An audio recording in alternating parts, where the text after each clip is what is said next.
So welcome. I'd like to welcome everybody to meet here with Ms. Ellen Galinsky. Ellen is the president of Families and Work Institute, an organization she co-founded in 1989. She is the elected president of the Work and Family Researchers Network, a network of several thousand researchers globally, and additionally serves as a senior advisor to the immediate office, the Assistant Secretary of Youth Mental Health at the Administration for Children and Families, U.S. Department of Health and Human Services. Between March 2016 and September 2022, she served as Chief Science Officer of the Bezos Family Foundation. Before founding FWI, she spent more than 2 decades at the Bank Street College of Education. Her life's work revolves around identifying important societal questions as they emerge, conducting research to seek answers, and turning the findings into action. She strives to be ahead of the curve, to address compelling issues, and to provide rigorous data that can affect our lives. Over her career, her research has focused on work life, children's development, youth voice, childcare, parent-professional relationship, and parental development. Galinsky is the author of Mind in the Making, a best-selling book on early learning that the New York Times called an iconic parenting manual, and Judy Woodruff of the PBS NewsHour named must reading for everyone who cares about America's state in the 21st century. Her book on adolescents, The Breakthrough Years, was published in March 2024 and involved 9 years of research, including 3 original studies. Adam Grant, author of Hidden Potential, says that it smashes common stereotypes of teens and tweens. Dan Siegel, author of The Whole Brain Child, calls it a masterpiece.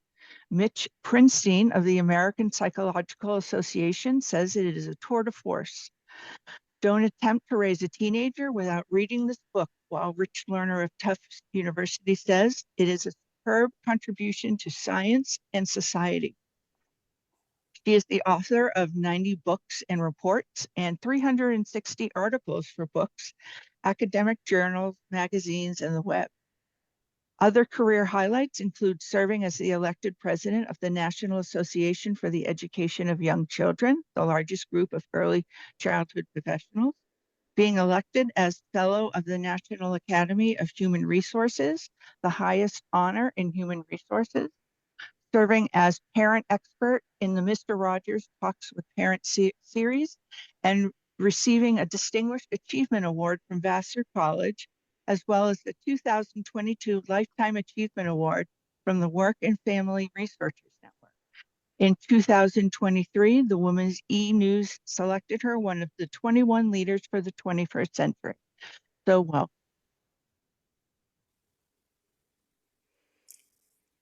Thank you so much, Lisa, and it's such a thrill to be with you. I know you all, at least as I see you, are little black boxes on my screen, but we're going to make this as interactive as we possibly can. So I'm going to keep the chat open, and I'm going to begin with my question, the question that has driven me for the last 25 years. How do we keep the fire for learning in children? Children are born with a passion to learn, and yet the studies that I and other people have done have shown that as they get older, that passion begins to dim. And then we all know that there is a mental health crisis in this country. So how do we also help kids thrive? How do we help kids learn and thrive? Now, I'd like to ask you if you would just go to the chat and put your questions in, because I'm going to try to weave what you want to know throughout what I share with you. So if we can just take a moment, and anyone who has a question about adolescents, teenagers these days, social media, anything you want to know, please put it in the chat.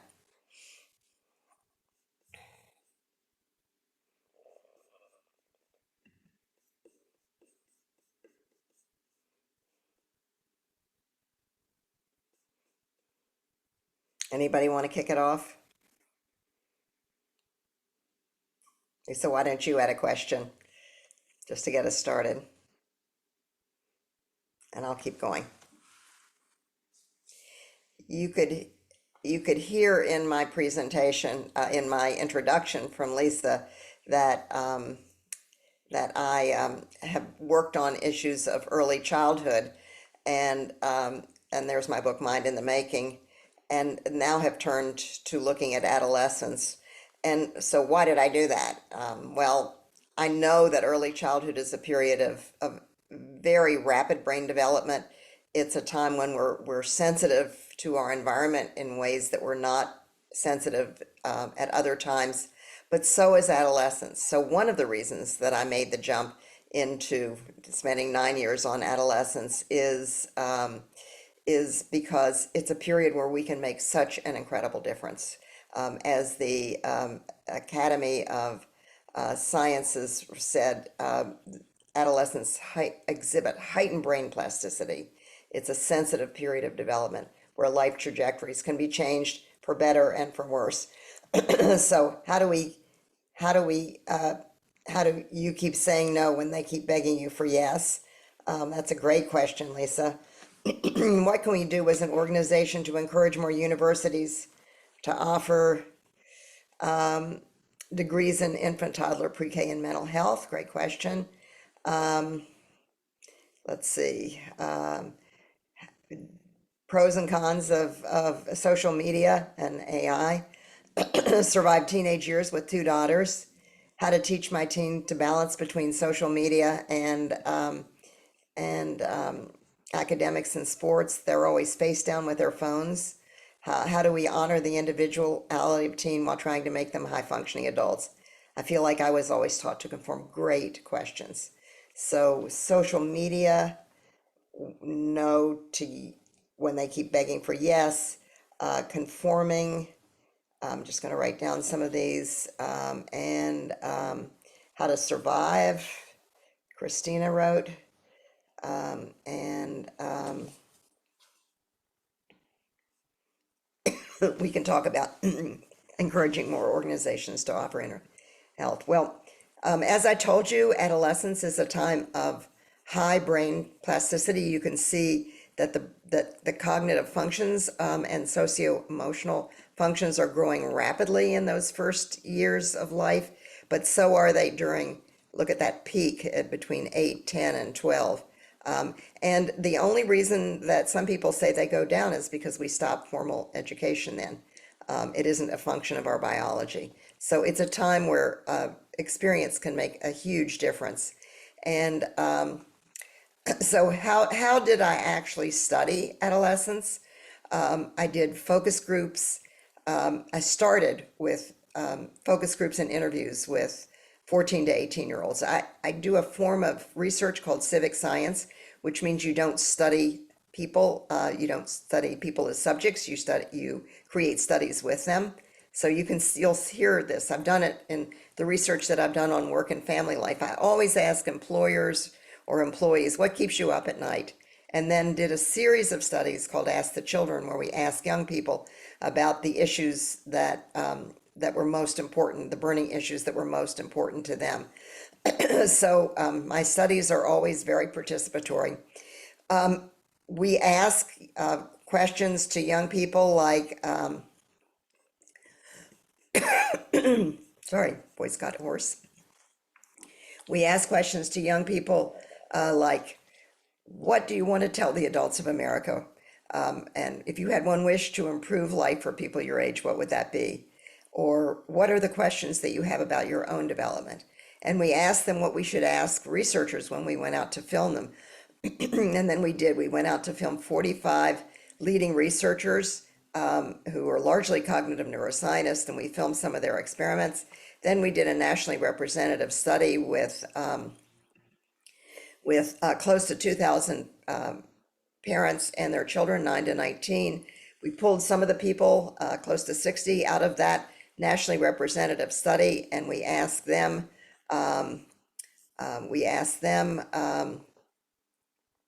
questions that the study raised. And we did a follow-up survey to see how they were managing during the pandemic. And then we did a behavioral study of executive function skills. important life skills that people have. And that comes from the work that I did on the workforce and workplace. Employers were always saying, the kids these days, why don't they have the skills that they need? Why do we have to teach them? And this was a way of looking at what are we doing to promote skills? Those were my questions. Um, and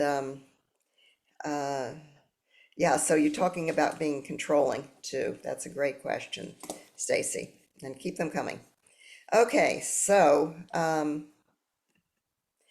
what I'm going to do is to try to weave what you've asked me about into what we're talking about by sharing what adolescents want us to know about their development. I'll put that together with the research on cognitive neuroscience, and I'll talk about the implications for both early childhood and for adolescence. So here's what young people want us to know. The first message was understand our development. And 21% of people, young people wrote this. Again, open-ended question. So they said things like, we're smart and we're trying hard, but we still need love. Or we're difficult, but we want to be understood. Or we're young but we want to be treated with respect. So let's go. I've actually filmed some young people asking, telling us what they want us to know about their development. Here's Lisa Marie. Give me a second to get Lisa Marie up. There we go. I think that adults in my life aren't really aware of what I struggle with. As much as I try to communicate with them, it's hard. And I try to put myself in their shoes, but I feel like sometimes it's not reciprocated. So I'm going to start with kids were saying we don't understand them. They try to share, but Lisa Marie was saying it's not reciprocated. One of the ways that I took that question very seriously, in fact, a number of young people said to me, why don't young people understand us? I felt as a researcher, I really had to understand that better. So one of the questions I ask in the nationally representative study is, when you hear the word the teen brain or the adolescent brain, what one word comes to mind? I'm going to start, and I'm going to ask you to put this in the chat. What percentage of parents do you think use positive words to describe the teen or adolescent brain? I'm going to do this as interactively as I can. So just put it in the chat what percentage you think. 6% use positive words. 1% use positive words. 15, 50, 10, 25, 25. 0. Less than half. 30. Okay, so you all are, none of you are saying more than half, which is really interesting. Let's go to what parents actually said. You can see there that it was 14%. So some of you were pretty close. Let's see, somebody said 10%, somebody said 15%, very, very close, Mandy. So some of you thought it was even lower than that, but no one said over 50%. Are you surprised by that? Okay, so I'm going to ask you another question to put in the chat. Another question is, what do you think for the negative words? You can see that here 59% of parents use negative words. What do you think the most frequent negative word was? Put it in the chat.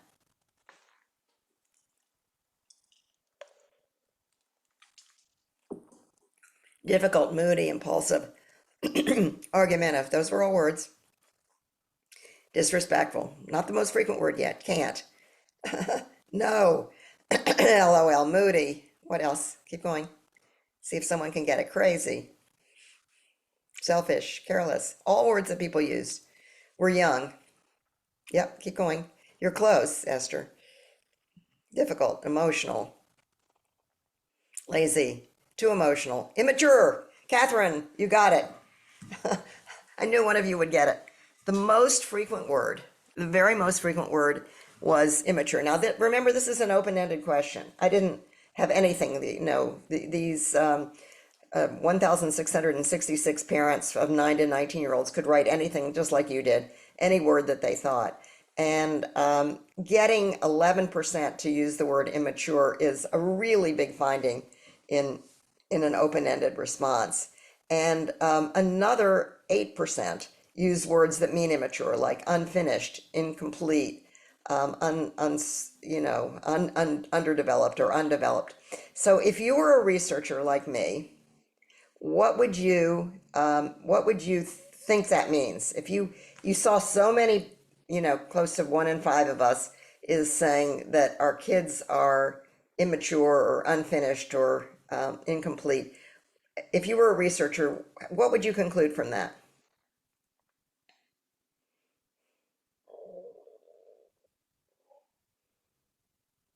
Any guesses here?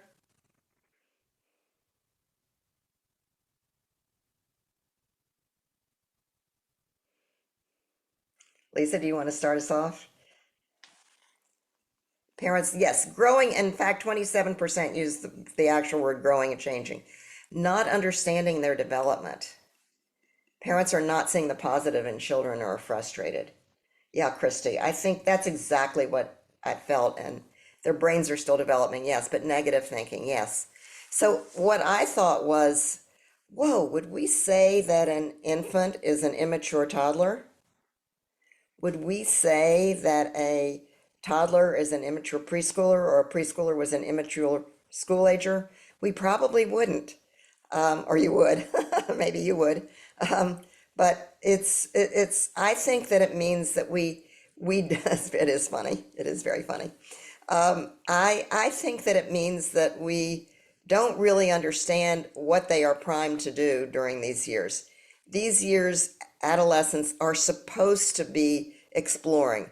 They're supposed to move out in every species. Think of birds leaving their nests. Think of people in all cultures around the world moving out into the larger world. And to do that, they have to be exploratory. They have to be like emotional detectors. They have to be able to figure out what's safe and what's not safe, and to be able to know where they belong and where they don't belong. So this isn't a flaw in their development. That high emotion, someone wrote about how to deal with big emotions. That's normal. That's what they're supposed to feel. And so I think that's really important for us to understand. So I think that the implications there are that, and I'll tell you why I think this, are that we should better understand kids' development. The reason that I think that that's important is that when parents use negative words, that 59% who use negative words that you saw in my last chart, I then looked to see, they were talking about the generic adolescent. They weren't talking about their kids. So in the study, I could statistically control for the words that they used about their own teenager. We asked an open-ended question about words to describe their own teenager. We had a checklist of words that included the words that you have, positive and negative words. Almost all the words that you put in there, we included in there. And they could check off which ones represented their teenager. We could control for how much conflict there was between the parent and the child, as reported by both the parent and the child. We could statistically control for their socioeconomic status and race and ethnicity and things like that often affect people's answers.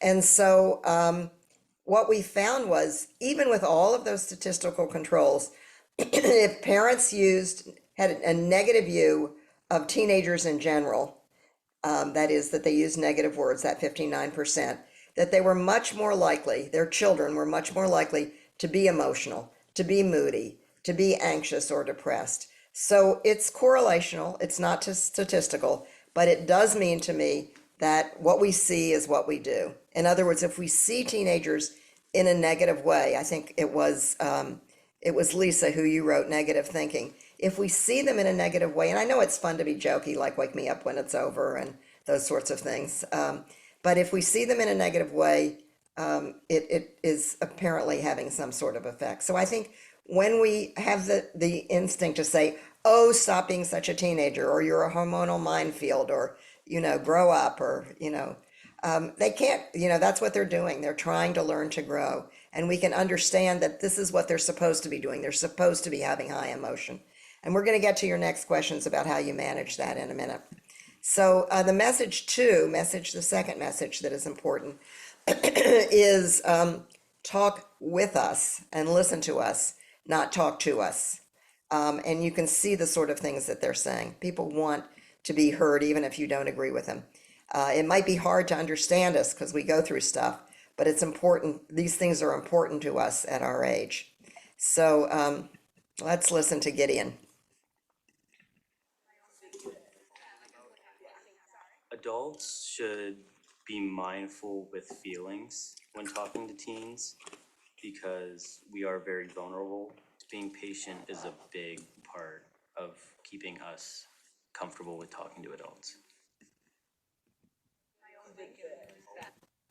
So you ask, how do we get, we keep saying no and they say yes, or how do we deal with big emotions? And that's something that I looked at in the book that I was doing. And Lisa, by the way, is going to put or send you afterwards some of the short articles that I've written on all of these things that I'm talking about if you want more information. So, but how do we best deal with challenges? And here's what the research says, if we can just go forward. These are experiments. I put in also an experiment with littler kids because this is true for littler kids and bigger kids. This is on the left, you see a study that Stephanie Carlson, she's at the University of Minnesota, did. And she gave kids, you can see the Sesame Street puzzle there. She gave 3-year-olds a puzzle that's too hard to do. It is just beyond their capacity. And then she looked to see how parents responded. And she found 3 ways that parents responded. One was to be over controlling, which meant that the parent just stepped in and did the puzzle for the child. The second way was to be under controlling, which is the parent just, even if the child was struggling, sort of sat back and did nothing. And the third way was to be what she called autonomy supportive. And what that means is that the parent in the puzzle example didn't do the puzzle for the child, but gave the child helpful hints. Autonomy support means that you're kind of scaffolding your help. That is, you're putting, like if you're building a building, you're putting up the supports that they need so that the building can stand, and then when they can stand, you pull down those supports. So the parent might say, look, you're looking for a blue piece. You see a blue piece in those, right, the parts that you put together already, there's a missing blue piece with blue on it. Could you see blue in any of these pieces that are scattered there and find the piece? Or if that child was trying to put that puzzle piece in upside down, could say, oh, maybe you should try turning it around, putting it in different ways. Look, there's like a round circle there. Can you find a piece that has a circle that might fit in there? Those kinds of helpful hints. And that's what's called autonomy support. What's really important is that the parent didn't fix it for the child. The parent began to give the child skills for fixing it for themselves. On the right, you see a study by Wendy Grolnick. Wendy Grolnick has studied autonomy support for a long time. This is a homework example, and I think homework is always such a contentious issue.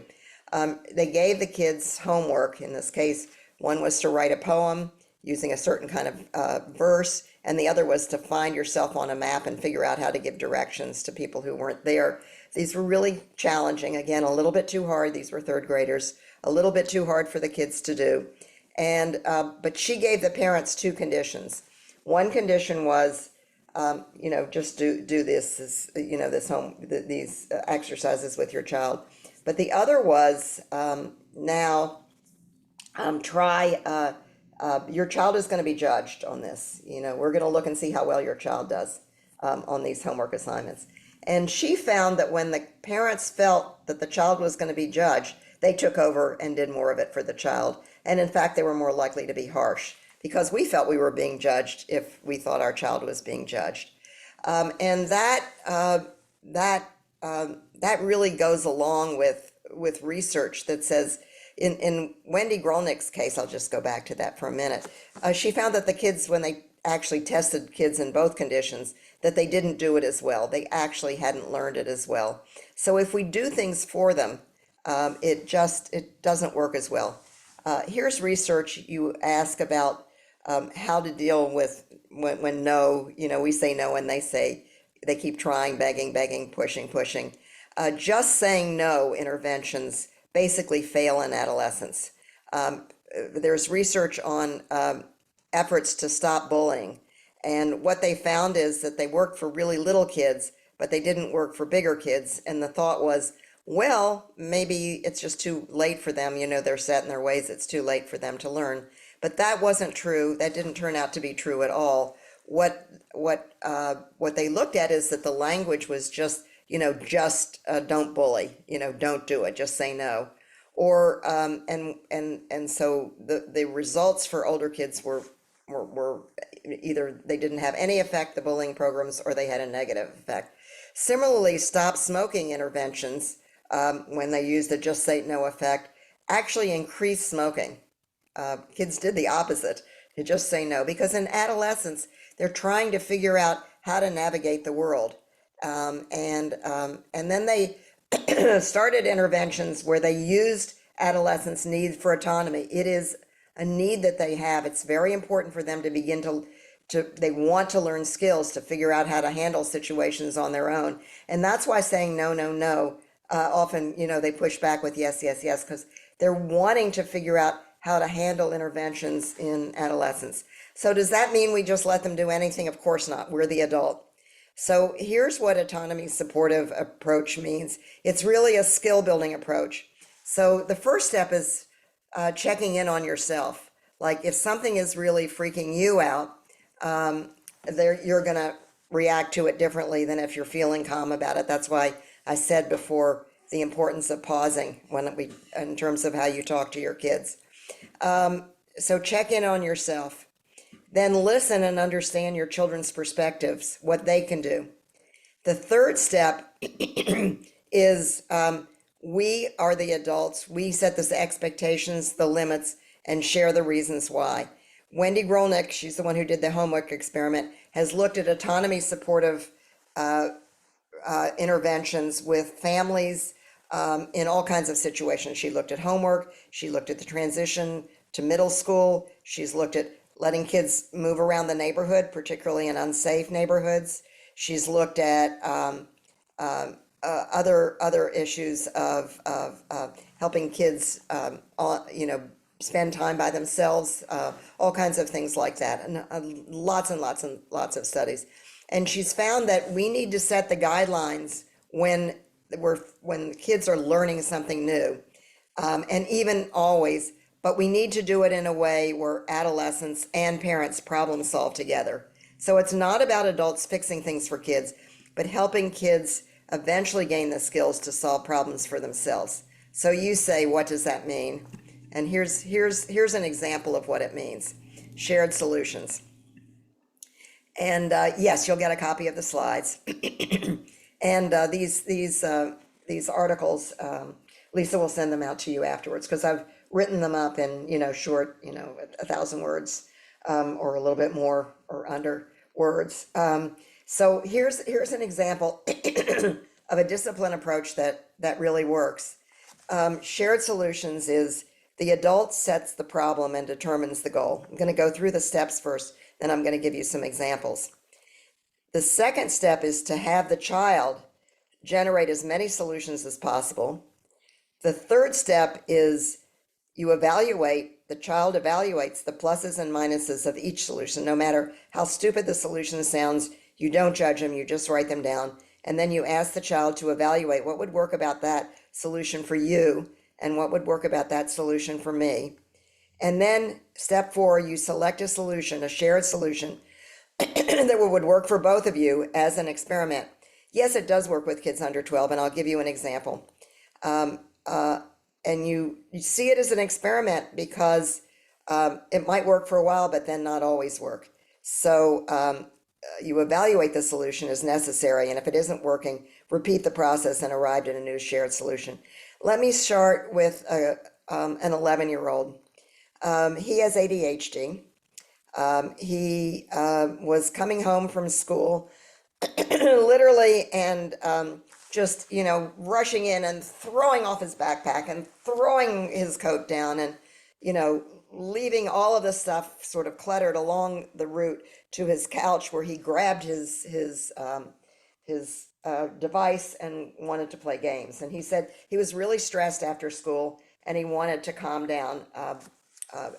So this parent, and she's in the example that in the article that Lisa puts in the chat.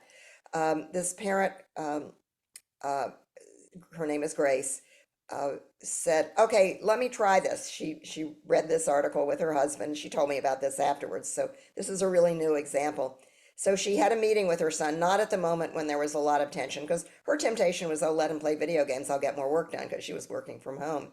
But she knew that it would be like a terrible evening, because then he would be tired and he wouldn't have done his homework, and then there'd be a fight about homework. And remember, he has ADHD, so focusing is not always easy for him. And so she had this meeting with her child, and she said, okay, here's the problem. What we're doing now is not working. You come in, you leave all your stuff, you're supposed to put it away. And so see, remember, the adult is setting the rules. And then, when it's time to switch and do your homework, you always have a fuss and you say, more time, and you promise you'll do it, but then it becomes a real argument. It's really hard for you to give up your device. And so it just, every evening is unpleasant.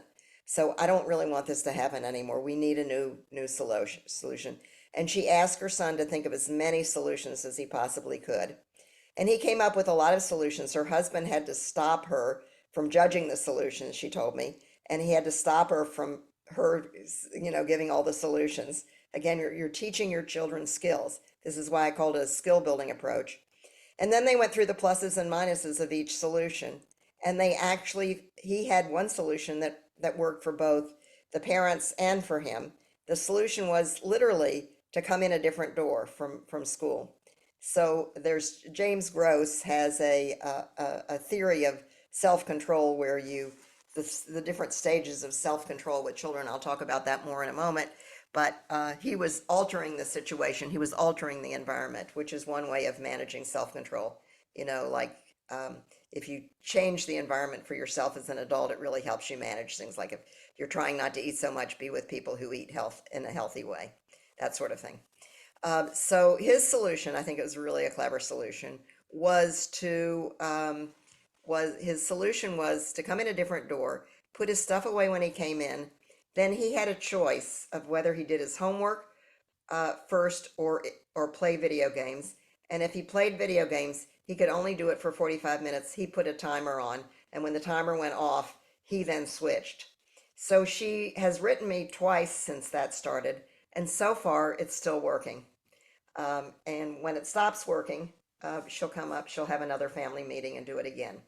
You can see the real benefits of this, because it fits in with all kids, even younger kids, need for autonomy. And it also, the adult is setting the rules. So it's not wishy-washy. This is not let them do anything, let them run wild. This is a real way of helping children, solving problems, that yes, without where they're coming up with solutions and learning skills and sharing with them, reflecting back to them the skills that they used. I think I'm going to talk about how that's important. Let me give you an example with my own children when they were young, because I invented this approach. I've used this approach for a long time in child rearing, both as a teacher, as a mother, and now as a grandmother. And that little boy you saw when the fire in your eyes is my youngest grandson. When I would drive my kids to school in the morning, and my kids are 5 years apart, and they would fight in the back seat of the car. And I was taking them into New York City. I live right outside of New York City, and it was really, traffic. You know what traffic is like in New York City. It's not particularly fun to drive in. And if they were fighting, it just was distracting to me, and I never felt quite safe. So I said to them, we had a family meeting, and I said, I can't do this anymore. It's really just scaring, it's scaring me too much. iMessages, if you've ever learned that form of discipline, and sharing the reasons, which is really important in helping kids know why you're doing what you're doing, the reason for the discipline. And then I was using other oriented discipline, which is a term that Martin Hoffman coined, which means that I was saying how it made me feel. That I get too nervous driving if you're fighting in the back seat of the car. So what ideas do you have? And of course, my older child said get rid of his younger sister. I wrote it down.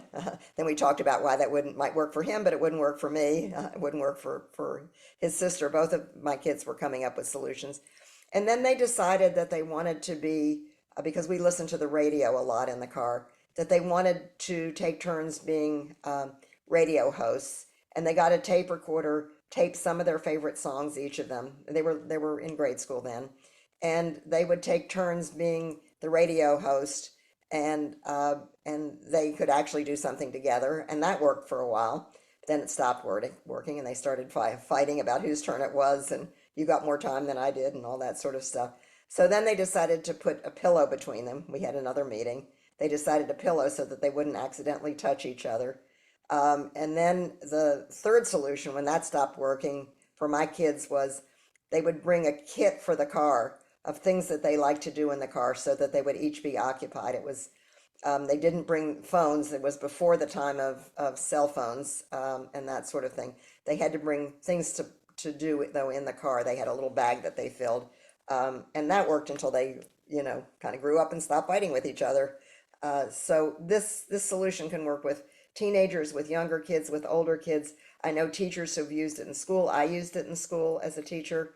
It's a really wonderful way of managing discipline or difficult situations and teaching them skills at the same time.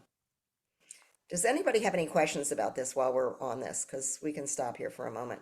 Just put them in the chat, though. It's easier for me to see the chat.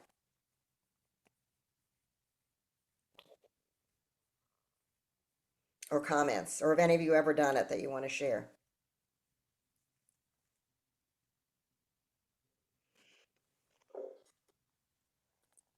You've tried it. How did it work? Is it Azetta? Am I saying it right? How did it work, Azetta?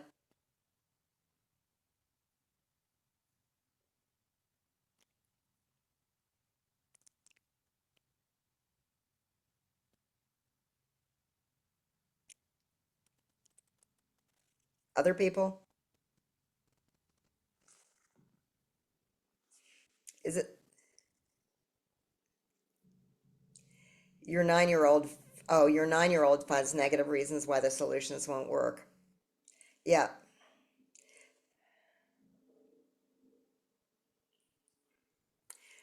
Okay, let's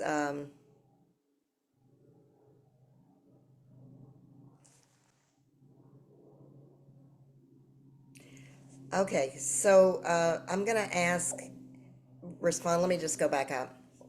This is great. Let's start with a 9-year-old. I think that if kids have reasons why solutions won't work, um, you you then I found that taking it away from them and third party telling a third party story really works well. That is, yeah, I talked to another mother who has a 9-year-old, and she had the exact same her child had the exact same reaction that you did. That is, this won't work and that won't work.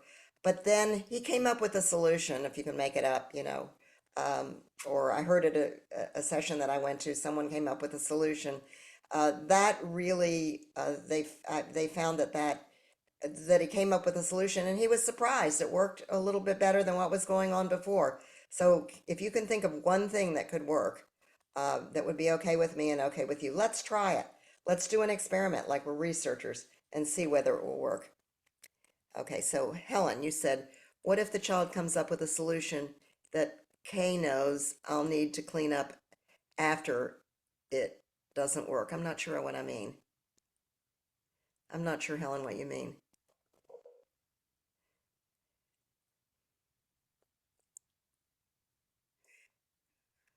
You mean you'll end up fixing it? Is that what you mean? Well, anyway, we'll go back and see that. So I'm gonna move on to Anna. Anna said, I'm curious about encouraging autonomy. I'm seeing studies about kids don't want to drive, they're reluctant to do things on their own. With anxiety on the rise, it seems to track. I'm seeing that with my own kids too, and I think that's such a great observation, Anna. But I think that if we can, little by little, give kids little tiny bites of autonomy where they come up with a solution like turning on the timer for 45 minutes to do your homework first or to play games before you do your homework. And then if when it works or doesn't work, having a discussion about why it worked and why it didn't work, that helps. And then helping kids see that they can do things. If we fix them for them, if we bring their homework if they forget it, rather than helping them figure out a way to remember their homework, then they're going to depend on us to fix things for them in the future. So I think this will really help them in the future learn to fix things for themselves, but little by little.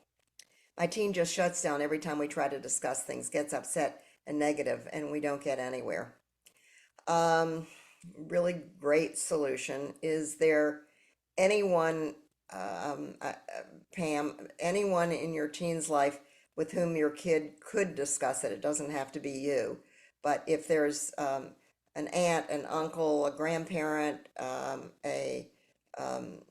the father, a teacher, an older kid, anyone where you can have a help help your child begin to open up. I find movies also are a really great way. So you're not just you're watching a movie together. You know that the theme of the movie is about some teen issue, and they can talk about the characters in the movie. Again, the third party suggestion that I was making earlier is a great way to get kids who don't feel comfortable talking. And when they talk, it's really important for us to listen reflectively, to say, I hear you, I hear what you're saying. Mandy is saying, I'm going to try it. I've been using the STEP formula and it puts all the energy for solutions on me. And when I fail, I feel the fault. Yeah, that is emotionally draining. I think that is, yeah, that's correct. That's true. No, what we need to do at this time, they need autonomy. They need to learn how to begin to take care of themselves. I think that's why when kids go to college and some kids are texting their parents for all kinds of help, that they need to be able to learn to figure out things for themselves. You can't be, let me just say this really absolutely strongly, you cannot be over involved as a parent. You cannot be over involved as a parent as long, this is Wendy Rolnick's research, as long as you do it in autonomy supportive ways. The real problem is not how involved you are in your child's life, how close you are to your child. It's whether you're fixing things for your kids or not. That's the real thing. And is that I'm glad it is, and you say it as an experiment, and then it can fail. And if it fails, yeah, cool. Scientists fail in their first tries all the time. Nobody invented an iPhone on the first time. Marty says, is this a framework which can help kids avoid poor choices in peer settings? Are there other approaches for helping them navigate all the bad stuff that's out there? Great question about peers, Marty. Yes, I think it can. I mean, I actually wanted, I'm glad that the school is in on this call because I think that this is something that at best teachers are using this as an approach in school as well. Um, you'll see, and Lisa will put in the chat about wingmen and queen bees and all of the ways that we think of kids being led astray by other kids. And the research is pretty clear that if we can create a culture that's a positive kid culture, that really makes a difference. And that can't be the parent alone. That the school has to help for that. You can look for kids, put your kids in settings to the extent that you can, where they're kids whom you think that they could emulate. And parents, I want to say this strongly, just like I said, you can't be over involved if you're involved in a supportive way. Um, Parents are the most important to adolescents, not peers. They are very interested in what other people are doing. They are drawn to other people, but but you make the biggest difference in their lives. Let's see. So let's see. Jay Thomas says, I did use this for my 8-year-old and it did prevent anger and bad reactions moving forward since he came up with the idea in the first place. Our challenge with the outbursts he always had with my solution, and this solved it. Oh, great. I'm so glad that it worked. Um,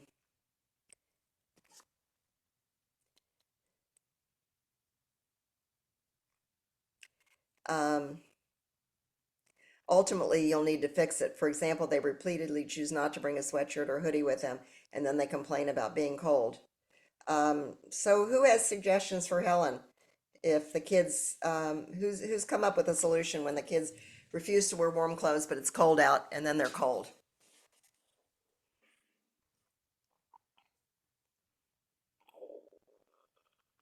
I'll just wait for that in the chat.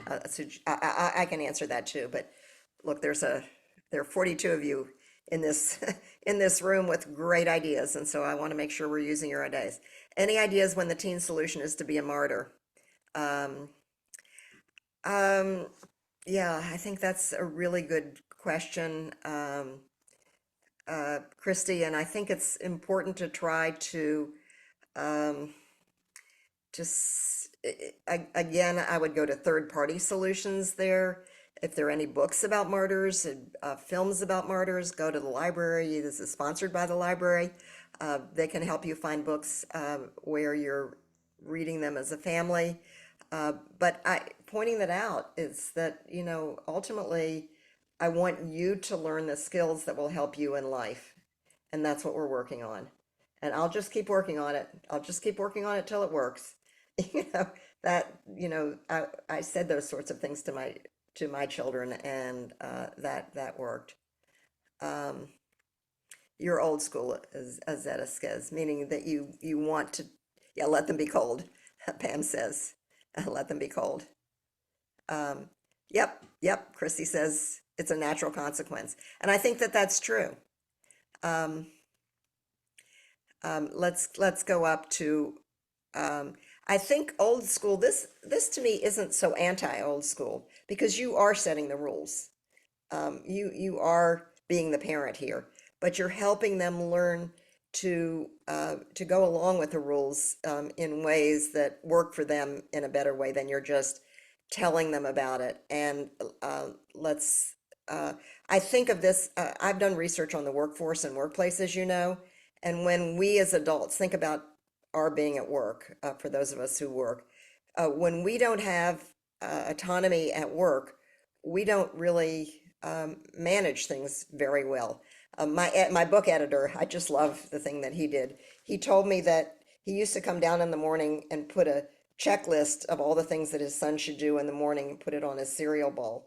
And his son was rebelling, and then he thought, if I came to work and my boss put a checklist of all the things that I might do wrong and how to avoid them all day long, I wouldn't like it either. And so I think that this is a respectful way of our being the adult, old school if you want to call it that, but also teaching them skills. Okay, so let's go to, my daughter always wears the same sweatshirt and pants. Is she depressed or is it something else or something that I can do? I couldn't, I don't know. Some kids have real comfort clothes, so without knowing anything, Stacy, about your daughter, I couldn't answer that, but they might really be comfort clothes. And I have, when my kids were in school, there were some kids who always wore the same clothes, and their parents just let them wear the same clothes, uh, unless there was some time to get dressed up and they needed to wear something different. But that if that you can use this approach to it if it feels like a problem for her, if she doesn't really like wearing the same clothes if other kids are saying something about it. Yes, Zeta, yes, the consequences of their choices, they have control over their choices. I think, Zeta, that is such an important thing because we can't we can't make anyone, I mean, we can make them in one sense, but we can't make people change in the real fundamental implicit sense of wanting to be different. we can only create an environment where they want to change. And so the real choice that we have is over our own behavior, just like we're teaching kids that they have control over their own choices. Exactly, amen. I agree with you. So Mandy is suggesting something to Stacy. Here's what worked for me. Is my kid doing this because she's trying to avoid pushing my buttons? To test that, I acted like it was totally fine to wear the same outfit. I even washed it every day. After about a week, she wore something else. I pretended I didn't notice. Very smart, Mandy. That's great. There is such incredible wisdom in this room. Okay. Any other comments, or should we move on?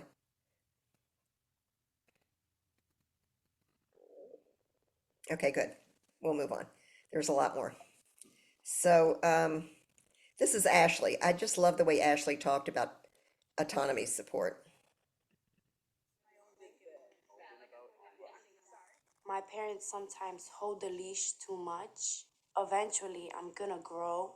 So maybe not just let go of the leash, but like walk with the leash. Kids suffer like when they're older since they've been holding the leash for so long, like they're used to it and they're not able to expand and build upon other things.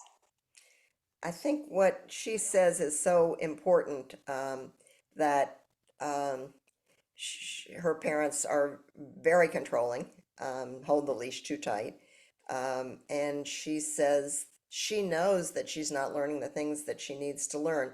So she wants them to hold the leash, but don't hold it too tight. In other words, let her begin to develop the skills that she needs to develop as appropriate, a different level for 11-year-olds than for 16-year-olds. So I'm talking about as appropriate, and it's again really important for them to be able to learn these skills. What I found, I just went to California, and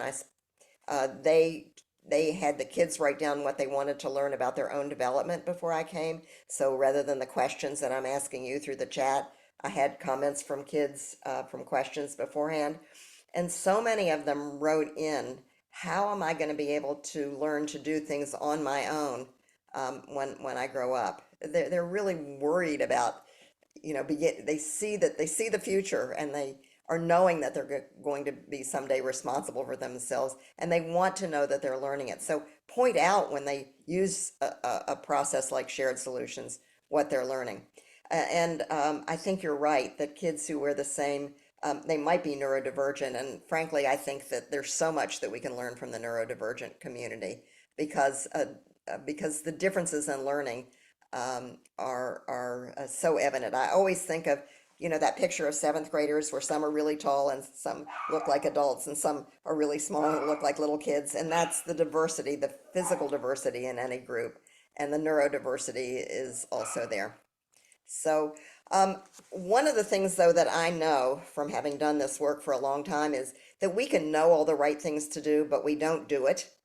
And so I wanted to better understand that.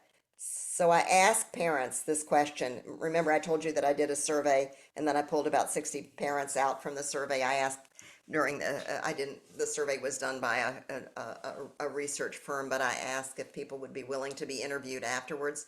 And when those 60 people whom I interviewed afterwards, I asked them the question to tell me about a time when they lost it with their kid. And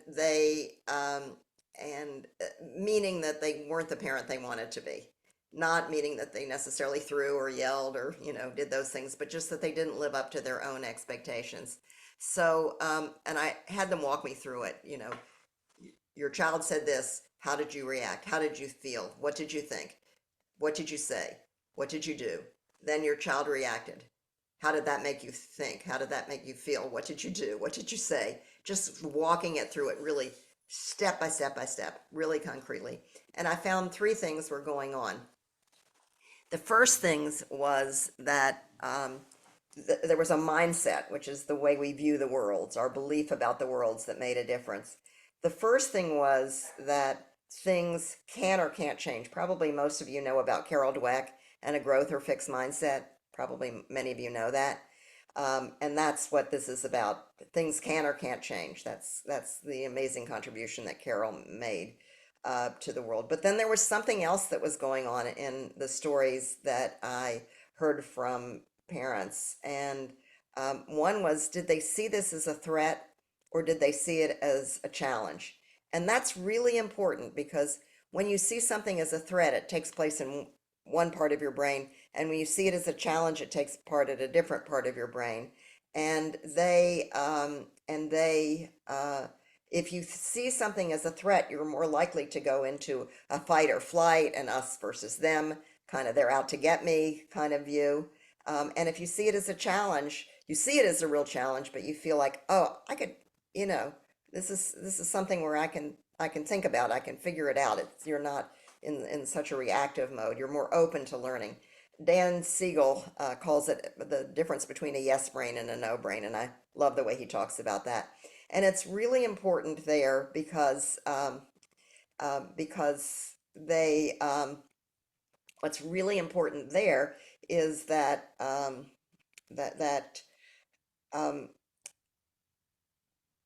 this is a really important way of coping. There's a researcher named David Yeager who's at the University of Texas at Austin who taught kids about their stress reactions during the pandemic, and you know how we tend to think of stress as just bad, and if we could lean into stress. This is research by someone named Jameson at the University of Rochester. If we can learn that our stress reactions when we get excited and all on go, that reaction that we have to something that's challenging, that's not necessarily a bad reaction. So we can understand that as a stress reaction and we don't necessarily overreact. And what Yeager and his colleagues, Jameson and Yeager and their colleagues found in this research is that, and it's in the article that she just posted, is that when you see something, you understand your stress reaction, you're more open to solving problems. The kids who were taught this did better during the pandemic. So that was the second thing that was mattered in this mindset. And the third thing that mattered was self-efficacy. I think I can handle this, or I don't think I can handle this. Nothing that I can do will work, or yeah, I think I could figure out something that will work. I might not know the solution, but I think I could figure it out. And those we could group into an adversity mindset or a possibilities mindset. Now, the interesting thing you can see on this slide that parents with more of an adversity mindset had kids who had more stress. They were more negative moods. They reported more conflict with their parents, less positive views of their own future, and they had worse grades. And good things for parents who had more of a possibility mindset. Now, you'll notice how I said it. We have both of these mindsets in us at one time. There's no such thing as a person with a possibility mindset and a person with an adversity mindset. Both of them, both of these views of the world are in us at the same time. And so we have to, in a sense, dial down just go forward, dial down the adversity mindset and dial up the possibility mindset. But this mindset, I think, understanding the possibilities, thinking that things can change, and that I see it as a challenge, but I think I could probably figure it out, really makes a difference in how we handle discipline problems. So our own view really matters. Do we want to stop to see if there are any comments here?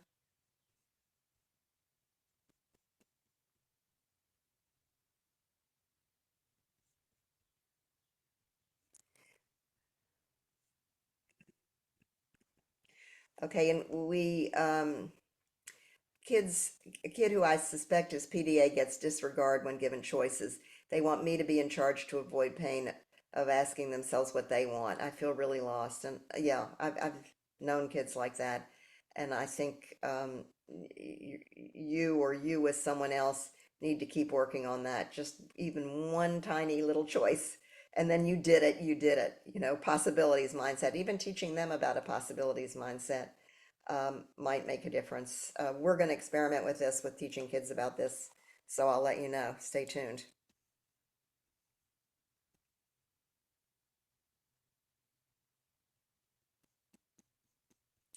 Oh, interesting. From Remake Learning. I'll thank you, Mandy. maybe I'll get a copy of the chat, Lisa, and be able to look at it that later. I don't know that. Any other resources that you all have that you want to share with each other, please put in the chat too. This is your session. Okay, so let's go to the next one. The next message was don't stereotype us, don't label us. Remember that we're different. Not all of us are being problematic drug addicts. Another one wrote, we have a lot more to offer the world than many of you see. Sometimes I feel like every adult thinks my generation is nothing more than a bunch of entitled brats that want everything given to them. Some of us, but not all of us. And look at the numbers here. 38% of young people wrote in an open-ended question. Again, a big, big, big number.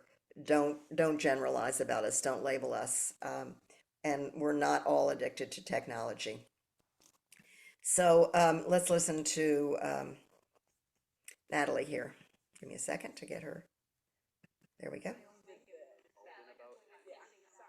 We're not spray painting the sides of houses. We're not on our phones till 3 a.m. every night. We're not these crazy like stereotypes and things that adults like claim that we are.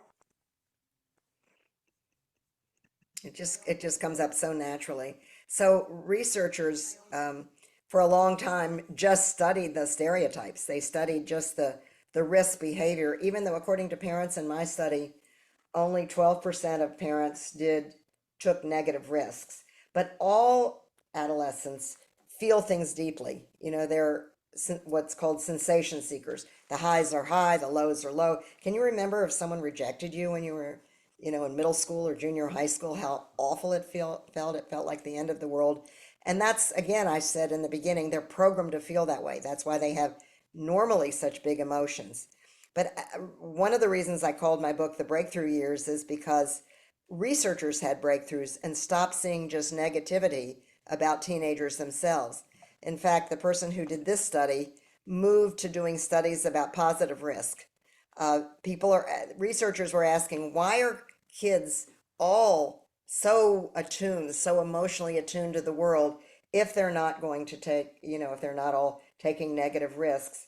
And they came up with the notion of positive risk. That is, we need to give kids positive risks in their life, in school and out of school and in at home, things that they can do where they're challenging themselves, where they're growing, where they're learning, where they're taking a chance. And this is when Larry Steinberg, who did one of these studies, he did the study of the driving simulation where, you know, it's studying negative risks, like putting kids through simulated driving and see how often they run yellow lights.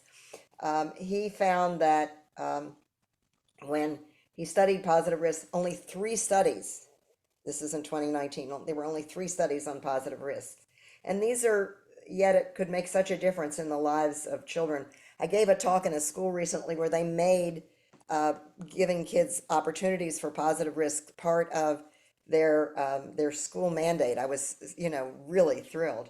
But it's like helping them learn to take chances and try things that are a little hard.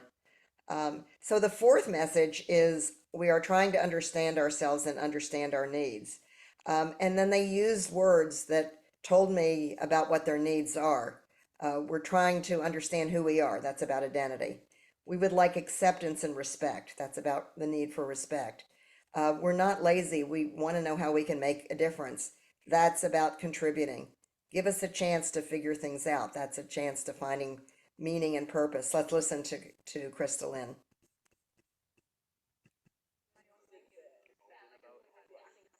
Adults should know the importance of belonging.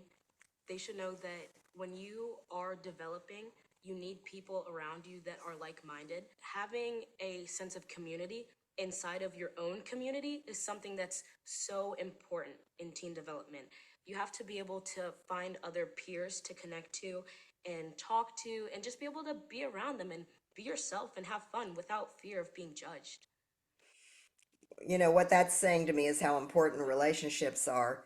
And so my question, as I told you from the beginning, is how to help people learn and thrive. And what I could see in the research is I looked at when the adolescent brain was more activated than with young children, than young children, or than adults who are just slightly older than they are. And they were activated around a set of experiences, like when they didn't feel that they belong, or they weren't treated with respect, or they didn't have any say, or they didn't feel competent or weren't challenged, couldn't figure out who they were, couldn't find ways to contribute. Those experiences, those five basic experiences, I came to see as basic psychological needs. And this fits in with a theory in psychology that is called self-determination theory, which has found for years and years and years that we do have basic psychological needs, just like we have the need for food, for water and shelter. Those are basic physical needs. We have psychological needs. In their view, we have the need to have be related or connected to other people, to have some autonomy, and to feel competent. And so, yeah, that's so interesting, Izetta. Let's get to that in a moment. I love this. Yeah, some things have changed, but some things haven't changed. And it's so wonderful that you can remember your teen self. That's just fabulous. So what I did in the studies that I did was in the study one, remember I told you I did two nationally representative studies. In study one, I looked at to what extent these five basic needs that I just had up on the slide before were met in relationships. These are things that come through relationships. So to what extent were they met by the people in their family, by their friends, by the people at school, by the people in out of school time, and the people that they met online? Did they feel that their need to belong, for example, or their need for respect, or their need to contribute was met? And what you see is that 9 months later, during the pandemic, with lots and lots of statistical controls in this analysis, that the arrows are going up or down in the direction that we would want them to. Really, really strong findings. They were at the 0.005 level, which means that it was a very strong statistical prediction of when kids are in environments that meet their needs, and that they're more likely to thrive. Okay, let's stop and listen to what Stacy said. My daughters do not like to do new things and are so hard on themselves. Is there something I can do? They have such low self-esteem. My husband has been very critical, but he's working on it. Well, I think if they're around people who are critical, that affects whether they'll be critical and hard on themselves. To just say that was how your husband was probably raised, and you're trying to break the cycle. I think Carol Dweck's research is very interesting there in terms of self-esteem. What Carol Dweck found with self-esteem is that if we praise them for characteristics, that is, you're smart, you're beautiful, you're athletic, you're good at this, and that we that if we praise them for characteristics, they tend to see them as inborn and that they can't be changed. And if we praise them for their strategies or their effort, that they see that they would be more likely to have a growth mindset. So one thing that I could suggest, Stacy, is that thinking about talking about when they're being praised is to praise them for what they did. Like, you tried this and it was hard. Or if there was a moment when they feel good about themselves, saying, you really felt good about yourself, and that experience, look, let's see if we can figure out ways for you to have more experiences like this. So let's see, Krista, you said Girl Scouts. Both of my kids are probably confident because of the program. Yes, yeah. Having opportunities to be with people. We're very affected by our environments. So when young people are in environments that help them feel confident because they give them challenges that they can meet, that helps them see it. Yeah, Carol Dweck and her research on mindset interventions, and it's again in my book. It describes Carol Dweck, and I love what you said. I love America. These talks aren't even considered in Russia, where I was raised, and I'm not Russian. Although I will tell you that my book is being translated in Russian. They're always the first to get every book I've ever written and want to translate it. The Chinese and the Russians get it very Oh, and I love that book. They're good friends of mine, Greg Bear. Great for self-esteem building. When you wonder, you're learning. Mr. Rogers' Enduring Lessons. That's a great suggestion. Greg, I was with Greg in Pittsburgh last week. He's such a wonderful guy, and you probably heard from what Lisa read about my introduction is that I was Fred Rogers' parenting expert in his series on Mr. Rogers Talks to Parents. So, what are the implications here? I think the implications of this are that we can give kids experiences where they do belong, where they are in environments, the environments that we can give to them where these basic psychological needs can be met. This is research by Greg Walton. I'm not going to show you the whole video, but I'll tell you what he found. He and his colleagues did a mindset intervention to see if they could. I love Mr. Rogers too. Oh yeah, I'm from Pittsburgh. That's great, Mandy. Yeah, he was a good friend of mine. He and Joanne, both very good friends. Anyway, what Greg Walton did was they did an experiment where they took kids in a transition, because transitions are where these needs that we have often come out, like when kids are starting middle school or high school or going to a new camp or new Sunday school or whatever it is that they're going to that's different, or us too, going to a new job. And they, I'm going to do the girls in engineering and science. They looked at girls who were going into engineering and science, but the classes were less than 10% girls. So the females were among the minority in a classroom. And they did this intervention to normalize the feeling of not fitting in, because everyone was fitting in. And so they had females and males write about how when they first started that engineering program, they didn't feel that they fit in. Upperclassmen, people who were from different ethnic backgrounds and racial backgrounds wrote about this. So they normalized the feeling in the intervention, and then they asked the women to write something to new incoming women in engineering next year to help them manage these feelings of not belonging. So in the mindset intervention, you normalize the feeling, and then they do what is called saying is believing. They have them become the helpers, and I think that's a really important point. You're much more likely to change and grow if you can help other people versus feeling that you need being helped. So they made them the helpers, and they found that these women were more likely to stay in the engineering programs, not drop out, get better grades, even have more successful careers. And what's important about that was not just that they changed their mindset, but they also, that changing their mindset changed these young women's behavior. They were more likely to reach out for help if they felt they were struggling. And it was the help, that the social support that they got, that made the difference. That they could ask for help and get it was what made the difference. So, message 5, which is that we are drawn to learn life and learning skills.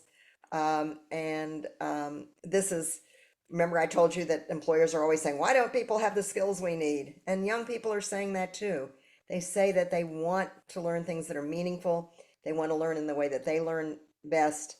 And they want to be able to learn things that they can use in life. Here's Imani. Sometimes when we make mistakes, it's kind of like it's the end of the world and not just like a mistake.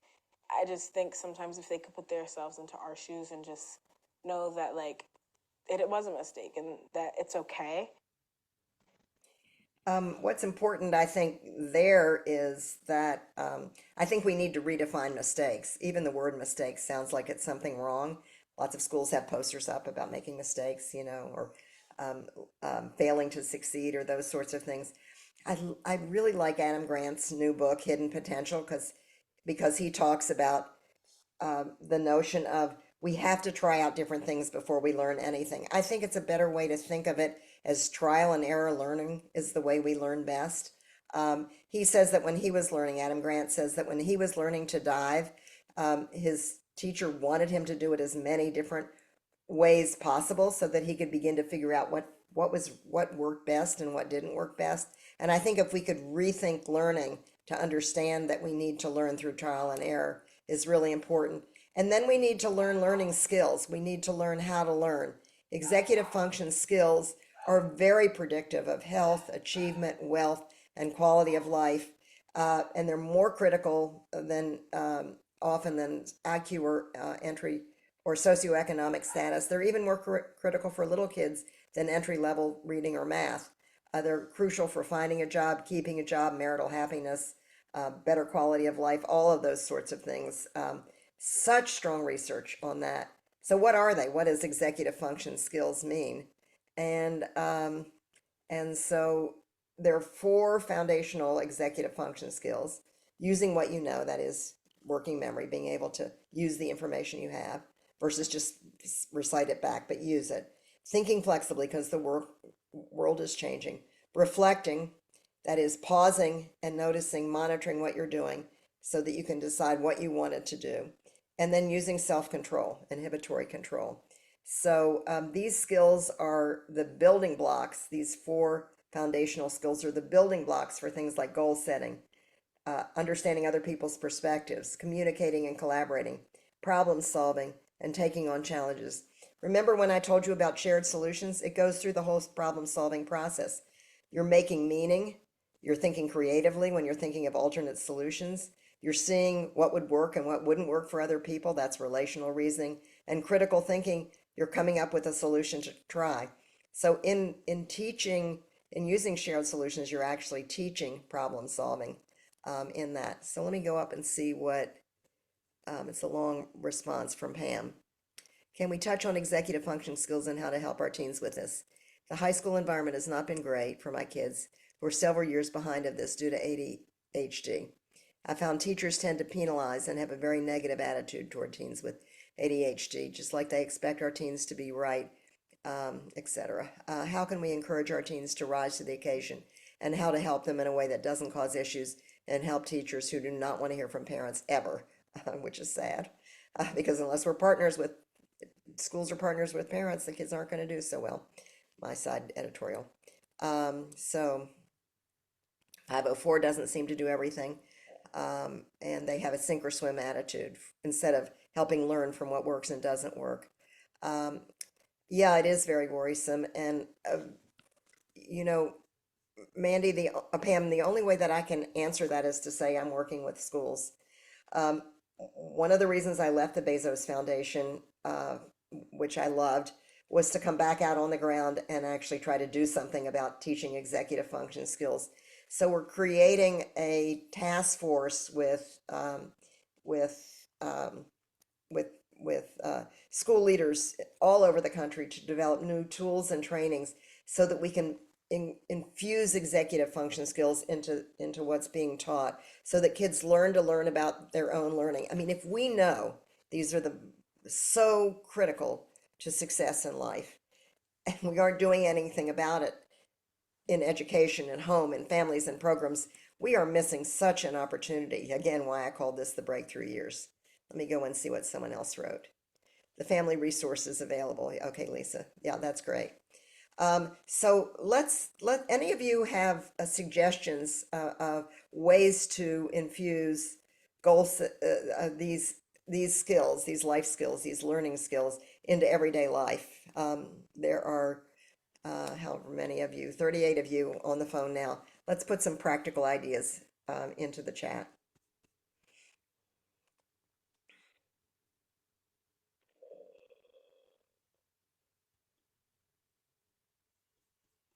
I can start.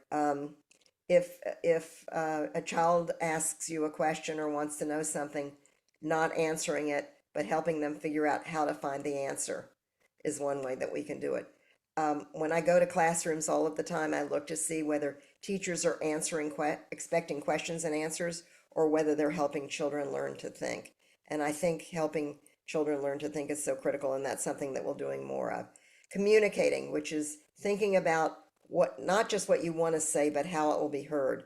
So helping children step back and think about what they want to communicate. and how it would best be heard. If you don't like what your teacher did, how can you say that in a way that your teacher could hear you better? So helping in these everyday situations, setting a goal, like what, I think that kids should be setting goals for what they need to learn. And my grandson's school, he did the teacher conference for his parents, and set what his learning goals were.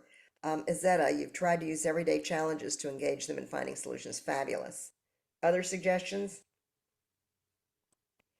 Taking on challenges is a critical skill. It's not just about being resilient, it's how to try new hard things and what would help them. So, pointing out reflection, remember, reflection was one of those core skills.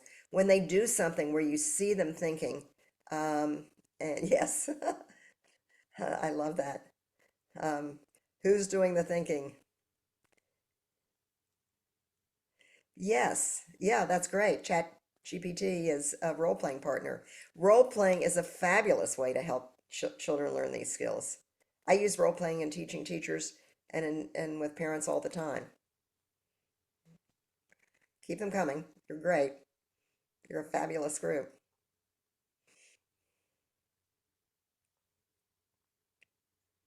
Perspective taking. When you watch a movie with your kids, or read a book, if you're still reading aloud to your kids, or reading articles with them, asking them what the other person was thinking and feeling and how they knew that. So helping to point out the social landscape and what's going on, really important. Yes, and looking at scenarios from different perspectives, Mandy. How do you know when you're being successful? That's the ultimate question. In parenting, it's a forever process, and there are moments when you see success, and there are moments when you think, yikes, did anything I do works? But I think there are enough moments when you can see success that you can hold on to the next one.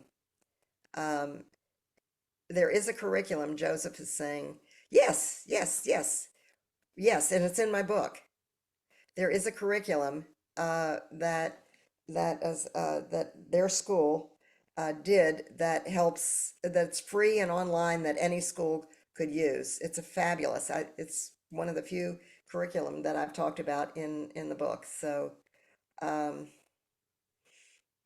Joe, maybe you could just excerpt that and share that with the parents there. Just pull it out and send it on, that chapter, or I can.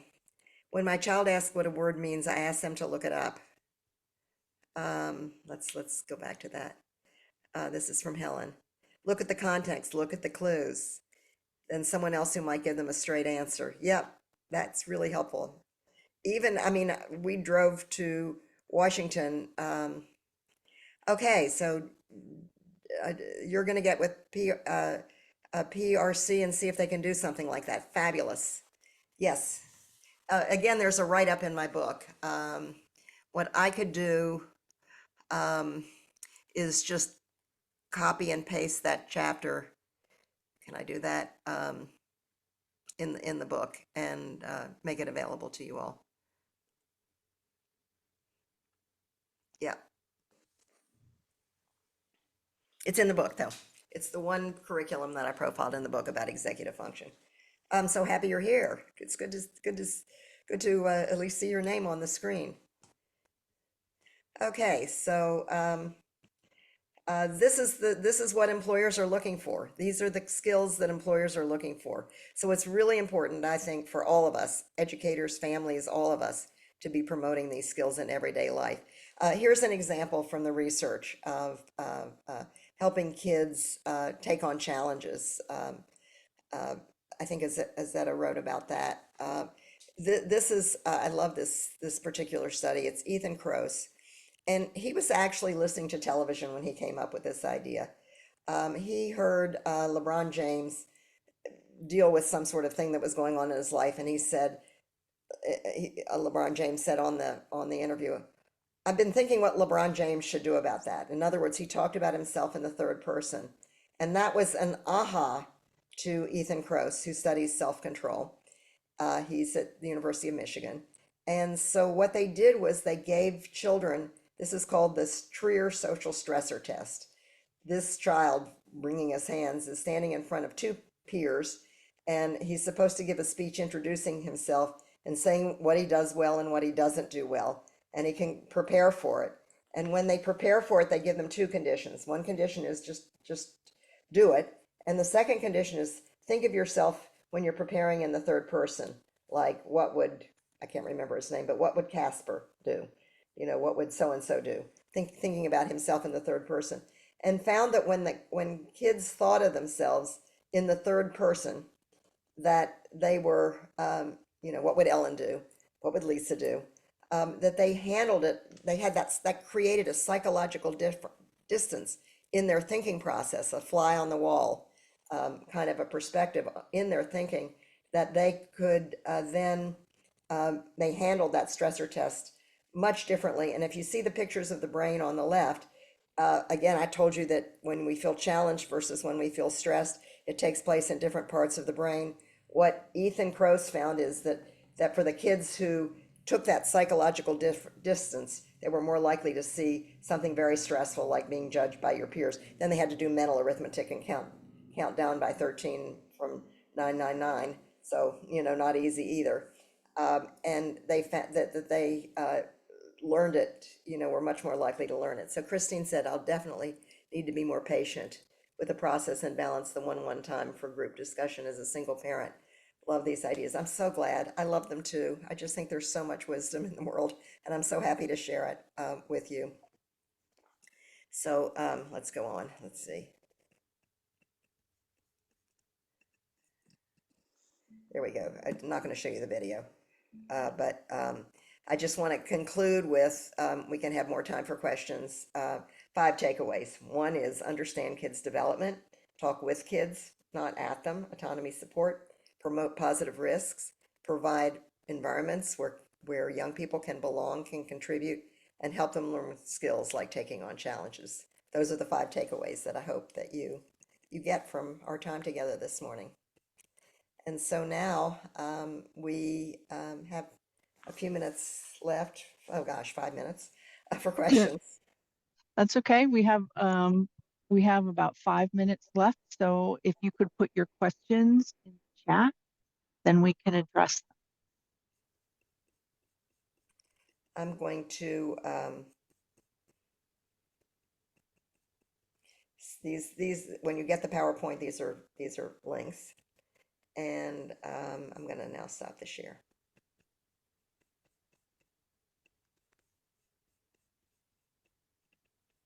And look at the chat.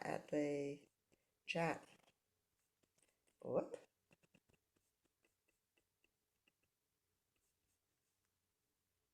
Oh, thank you. Thank you. Thank you. Thank you. It's been so much fun to be with you. You all are amazing. Oh, so Joe put up the EF in the classroom net, and that's an example of the curriculum that his school developed, Mountain View, when he was at Mountain View. Any other questions or last pieces of advice? Actually, I don't want to stop the share. I want to go back to the share. Let me figure out how to do that.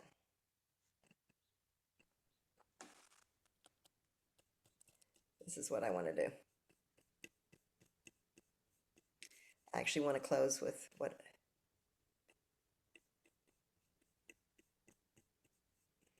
messing up here.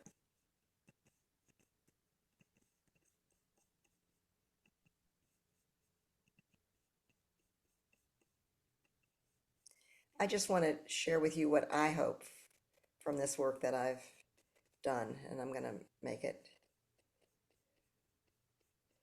slideshow, just make it big. I spent 9 years on the breakthrough years, and I started it when my own grandson, and you saw a picture of him at 2 in the beginning, that child holding the airplane on the floor. That's my now 11-year-old. And I started it when he was 2 years old. And so as I wrote this book, I thought of him all the way through it, because I think all of us do all of these things for everyone else, but also for ourselves. And so what I hope is that for my grandson, I hope that what I've learned will make a difference in his life. I hope that he retains the joy that he was born with. I hope that he keeps his sense of adventure. I hope that his psychological needs are met. I hope that he always has something that he wants to learn about. And I hope that he gains life and learning skills and he uses these skills not only for himself but to help others. And most of all, I hope that yours and other adolescents will be better and will be seen as breakthrough years. So thank you. I want to thank you, Ellen. This was wonderful. And I think everybody enjoyed it as well as I did. And I hope everybody has a good rest of their afternoon. Bye bye. Bye-bye.